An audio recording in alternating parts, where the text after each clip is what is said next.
So today we will be continuing with our chapter 7 of geography of your social sciences. The name of the chapter was external forces responsible for changes. तो इससे पहले वाला video आए हुए काफ़ी समय हो गया, तो इट वुड बी बेटर कि आप लोग इस वीडियो को पढ़ने से पहले एक बार पुराने वीडियो को रिवाइज कर लें. ओके, सो लास्ट टाइम हमने इरोजन साइकिल तक कंप्लीट किया था और अब हम उसके आगे कंटिन्यू करेंगे. सो जो आज the topic we are going to start is function of running water और river. It is page number 61. Okay, तो इसमें हम देखेंगे कि जो रनिंग वाटर है और जो रिवर्स हैं वो क्या क्या फंक्शंस प्ले करते हैं, उनकी वजह से क्या क्या लैंडफॉर्म्स फॉर्म होते हैं. तो मैं रीड करूँगी और साइड बाय साइड आपको एक्सप्लेन भी करूँगी. Some part of rainwater evaporates, some of it seeps into the earth, and most of it flows down the slope of land in nalas and rivers.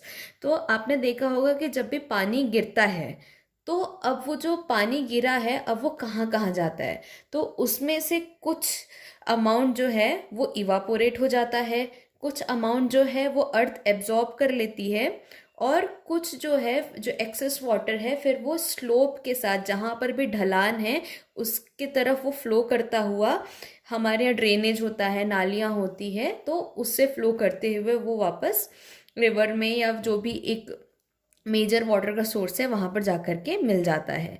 The flowing water of river performs important functions of surface balancing. तो इसमें लिखा है कि जो बहता हुआ पानी है वो सरफेस बैलेंसिंग में बहुत इंपॉर्टेंट फंक्शंस प्ले करता है. सो लास्ट टाइम मैंने बताया था कि सरफेस बैलेंसिंग क्या होता है, कि जो अर्थ का जो प्रोसेसेस का बेसिक नेचर होता है कि वो सब चीज़ों को बैलेंस करने की कोशिश करती है. तो यहाँ पर हम हाइट बैलेंस की बात करें कि जहाँ पर डिप्रेशंस होते हैं वो उसको फिल करके इवन करती है, और जो हाइयर प्लेसेस होती है, जो ऊंची जगह रहती है, उसको वो वेदरिंग के थ्रू उसका जो हाइट है वो कम करती है ताकि वो एक इवन सरफेस में आ सके. So that is surface balancing. The work areas of river are quite vast. तो हमको पता है कि जो रिवर्स होती हैं वो बहुत लंबी लंबी रिवर्स होती हैं, उनका ओरिजिन कहीं पर होता है और वो बहुत ज़्यादा डिस्टेंस ट्रैवल करके किसी सी में या किसी और बड़ी रिवर में वो मिलती हैं. तो जो उनका वर्क एरिया है, मतलब जो जितने एरिया वो कवर करती हैं, that is very vast. The river from its origin to the mouth makes different types of landforms. तो from its origin to its mouth, कि जहाँ से वो ओरिजिनेट होती है और जहाँ पर वो रिवर ख़त्म होती है, वो उस पूरे जो उसकी जर्नी है उसमें बहुत सारे लैंडफॉर्म्स फॉर्म करती है. The flowing water of river affects the surface in 3 ways which are called 3 functions of rivers. तो अब जब ये रिवर से पानी जो बहता है वो हमारी जो लैंड सरफेस है उसमें 3 तरीके से एक्ट करता है, और ये जो 3 वेज हैं इनको हम बोलते हैं द 3 functions ऑफ रिवर्स. तो ये 3 functions क्या क्या है? First one is erosion, second one is transportation and the third one is deposition. अब हम इसको 1 by 1 देखेंगे कि ये तीनों फंक्शन रिवर कैसे परफॉर्म करती है. Now first one is erosion. The water of river by its force takes the broken material of rocks downward which comes in its way. तो आप सबको पता है कि जो नदी में जो पानी बहता है उसका एक फोर्स होता है, वो बहुत फोर्स के साथ बहता है, और जो भी चीज़ है उस पानी के रास्ते में आती है वो उसको अपने साथ लेते हुए चला जाता है. तो अभी जो चीज़ें हैं वो हो सकती है कि कोई रॉक का टुकड़ा हो, पत्थर हो, ब्रोकन मटेरियल हो, तो ये जो भी चीज़ें उस रिवर के रास्ते में आएगी, रिवर का पानी उन चीज़ों को अपने साथ ले करके चला जाएगा. These materials come up in the way of rivers due to weathering and erosion. तो अब ये टूटे हुए पत्थर, ये ब्रोकन मटेरियल कैसे आते हैं कि किसी और जगह पे ये वेदरिंग और इरोजन की वजह से ये चीज़ें पैदा होती है, और जब ये रिवर के रास्ते में आती है तो ये उसका पानी जो है रिवर का उन चीज़ों को अपने साथ लेते हुए चला जाता है. These materials are called weight of the river. तो ये हमने पहले भी पढ़ा है कि अब ये जो ब्रोकन मटेरियल, पत्थर के टुकड़े, रॉक्स के टुकड़े, अब ये जो रिवर के पानी में जो ये अपने साथ लेकर के आया है इसको हम बोलेंगे weight of the river. The weight functions as a tool for rubbing. अब ये जो वेट है, ये जो टूटे हुए पत्थर के टुकड़े हैं, रॉक्स के टुकड़े हैं, ये जो वेट है अब ये फर्दर रोल प्ले करेगा टूल फॉर रबिंग की अब, क्योंकि आपको भी पता है कि जो पत्थर होते हैं बहुत रफ होते हैं, तो जैसे जैसे जहाँ जहाँ पानी आएगा, जो जो चीज़ इसके कांटेक्ट में आएगी उसको वो रगड़ते हुए जाएगा और फर्दर वहाँ पर वो इरोजन एक्टिविटीज़ पैदा करेगा. These materials work by rubbing and cutting the bottom and banks of the river, and this makes the river bottom deep and banks more wide. तो क्या होता है कि सपोज ये रिवर है, ये फ्लो कर रही है इस तरफ, यहाँ पर उसका बैंक है, this is suppose the bank of the river and this is the bottom of the river.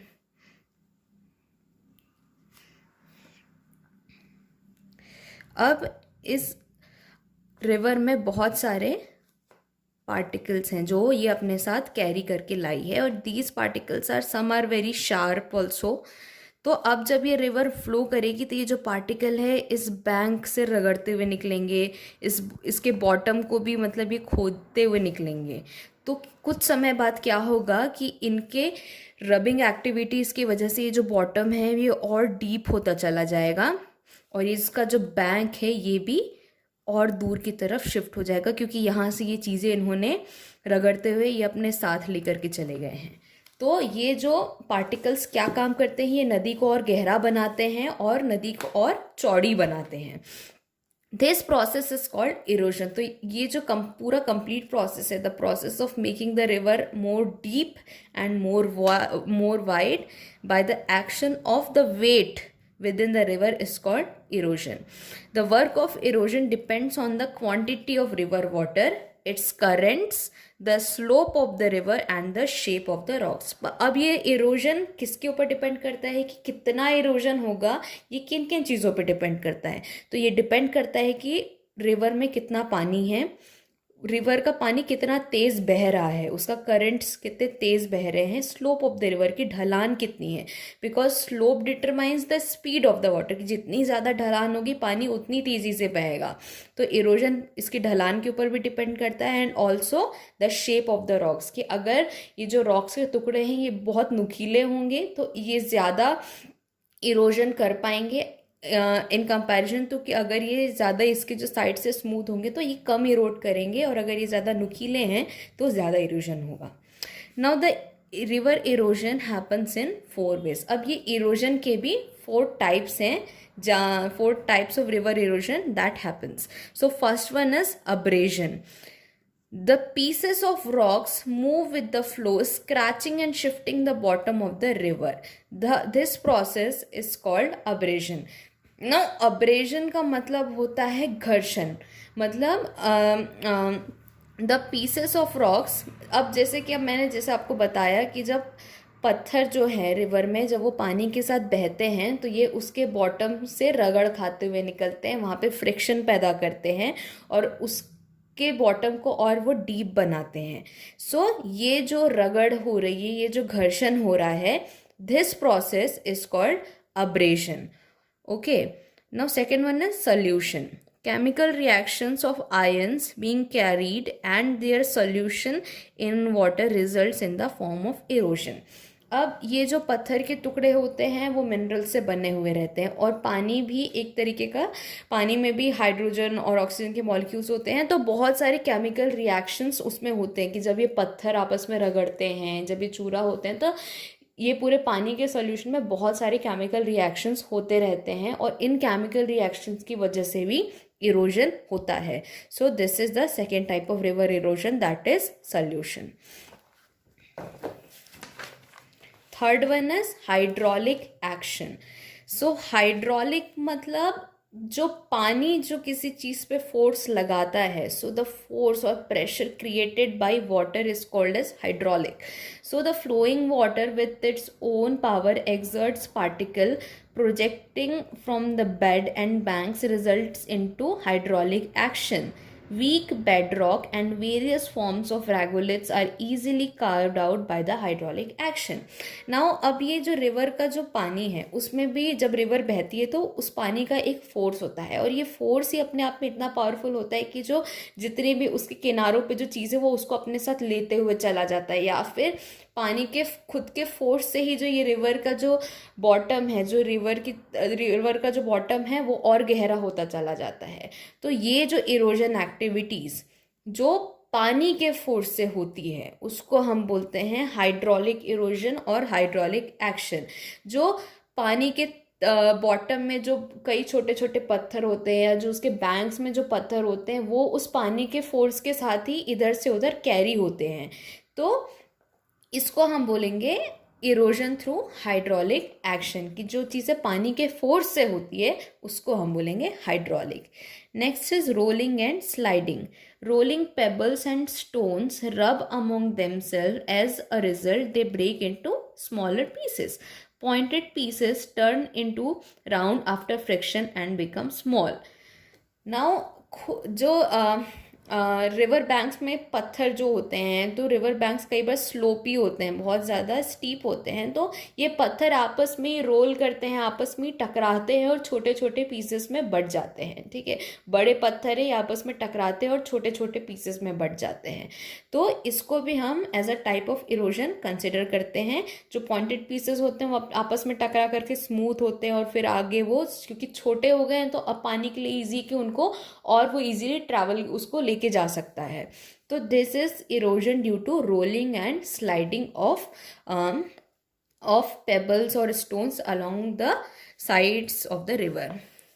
Now landforms made by river erosion. अब ये तो हमने देख लिया कि इरोजन कैसे होता है, कितने टाइप्स का होता है। अब हम देखेंगे कि क्या क्या लैंडफॉर्म्स बनते हैं थ्रू रिवर इरोजन।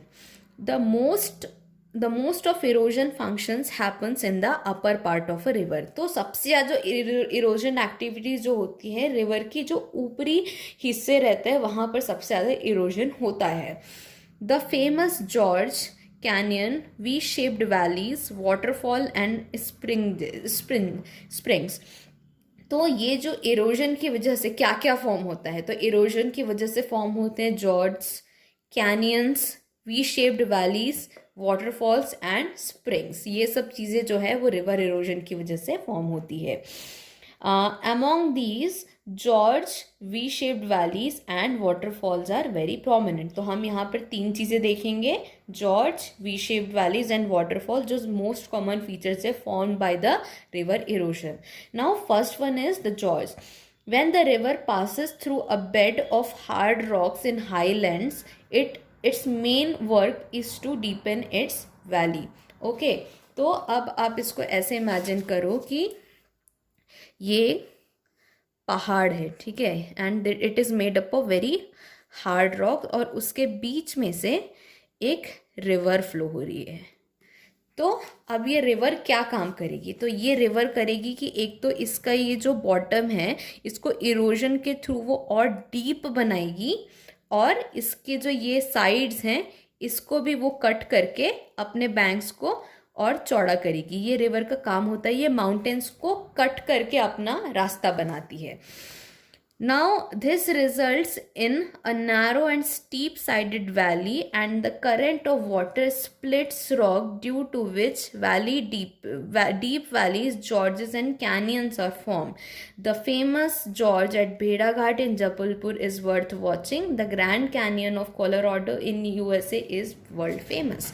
तो जॉर्ज बेसिकली क्या होता है कि आप लोगों में से बहुत सारे लोग जबलपुर में भेड़ा घाट जो टूरिस्ट प्लेस है वहाँ पर गए होंगे। तो उसमें क्या होता है कि ये जो दो पहाड़ी हैं ये हार्ड रॉक्स होती हैं और इनके बीच में से ये रिवर फ्लो करती है। तो this structure is known as a gorge. की पूरे इस पहाड़ी को उस रिवर ने कट करके अपना रास्ता बनाया है और अब रिवर आगे फ्लो कर रही है और अब इसके दो साइड्स में, रिवर के दो साइड्स में बहुत स्टीप पहाड़ियाँ बची है। So this structure is called a George. Okay, now अब जॉर्ज कहाँ कहाँ पर हमको देखने को मिलता है, तो एक मैंने बताया कि भेड़ा घाट जो है जबलपुर में वहाँ पर जॉर्ज है, and the Grand Canyon of Colorado in USA is also an example of a gorge. Next is V shaped valley. The target of river erosion is to reach at its base level. The base of the sea or lake in which the river falls is called the base level of river erosion. The river makes its valley deep and widens its banks. It results into a V-shaped valley. Now अब ये river का erosion कब तक के होगा, कहाँ तक के होगा, तो ये इसमें लिखा है कि the target of river erosion to reach at its base level. तो रिवर तब तक के इरोड करने की कोशिश करती है जब तक कि वो अपने बेस लेवल पे ना पहुंच पाए. अब ये बेस लेवल क्या होता है, तो बेस लेवल वो लेवल होता है जो एक सी का होगा और एक लेक का होगा जहां पर रिवर फाइनली मिलने वाली है. तो रिवर चाहती है कि जो उसकी डेप्थ और जो उसकी चौड़ाई है वो उस सी या उस लेक की जितनी हो जाए, which is considered as the base level. तो ये तब तक के अपने साइड्स को इरोड करेगी जब तक के वो बेस लेवल तक नहीं पहुंचती. तो ये कोशिश करती है कि मैं इतना इरोजन करूं ताकि मैं अपने सी या लेक के लेवल तक मैं पहुंच जाऊं. तो ये होता है. और अब इस इरोजन प्रोसेस में क्या होता है कि रिवर जो अपने खुद का जो बेस है उसको और डीप करते जाती है और अपने साइड्स को भी वो इरोड करती है. तो आप देख रहे हैं इस फिगर में कि यहाँ पर एक वी शेप्ड स्ट्रक्चर फॉर्म हो जाता है. So this is called a V shaped valley. Now the next structure that a river forms due to erosion is called a waterfall. So when the river water falls almost vertically from a sufficient height along the course of the river, it is called a waterfall. तो waterfall तो आप सभी ने देखा होगा. तो उसमें क्या होता है कि एक बहुत हाइटेड एक जगह होती है और उसमें से ये जो रिवर है ये नीचे गिरती है. ठीक है. सो इसको हम बोलते हैं वाटरफॉल. इसको आप हिंदी में झरना बोलते हैं. सो this is a waterfall. If any rock is vertical in the way of a river, the permanent waterfall is formed. कि सपोज अब ये जो रॉक है जहाँ से ये रिवर गिर रही है, it is a very strong structure और ये परमानेंट है. तो देन ये जो वाटरफॉल है, ये जब तक कि रिवर बहती रहेगी ये वहाँ पर ये वाटरफॉल प्रेजेंट रहेगा. Now water which falls splits the soft rocks and speedily very speedily and forms a plunge pool at its base. तो आप लोग को ये पता होना चाहिए कि जब पानी बहुत ऊपर से नीचे गिरता है तो उसमें बहुत ज़्यादा पावर होता है. It fails down with a very great force. तो इसके जो तुरंत नीचे जो यहाँ पर ये जो जगह होगी, यहाँ पर बहुत ज़्यादा प्रेशर आता है पानी की वजह से और ये धीरे धीरे यहाँ पर एक पूल जैसा फॉर्म करती है. यहाँ पे जो भी चीज़ें रहती है वो टूटने लगती है, पत्थर भी टूटने लगते हैं पानी के प्रेशर से और ये और गहरा होता चला जाता है. यहाँ पर एक डिप्रेशन फॉर्म होता है and this depression is known as plunge pool. Okay. Now यहाँ पर एक ब्लू बॉक्स दिया हुआ है फॉर योर एक्स्ट्रा इन्फॉर्मेशन. तो यहाँ पर क्या लिखा है, there are 3 parts of river, upper, middle and lower parts. तो यहाँ पर एक 3 जो नंबर है उसको रिवर से रिलेट किया गया है. तो first of all there is 3 part of river, that is upper part, middle part and lower part. There are 3 stages of river, young, matured and old. River की 3 स्टेजेस होती है. रिवर यंग होती है, river फिर mature होती है and river old होती है.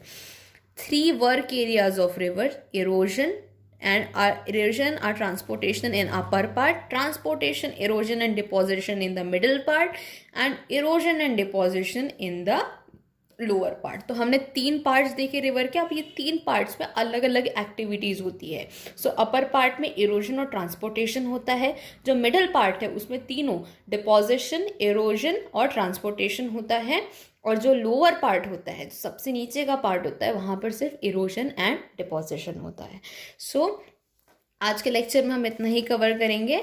नेक्स्ट लेक्चर से हम इसके आगे का कंटिन्यू करेंगे. बट मैं आप लोग को सजेस्ट करूँगी कि जो पुराने वीडियोस हैं उसको एक बार फिर से पढ़ ले, रिवाइज़ कर ले. जो आज का वीडियो है उसको भी अच्छे से रिवाइज़ करें ताकि आगे जो आने वाले पार्ट्स हैं वो आप लोग को अच्छे से समझ में आए. Okay, bye bye then.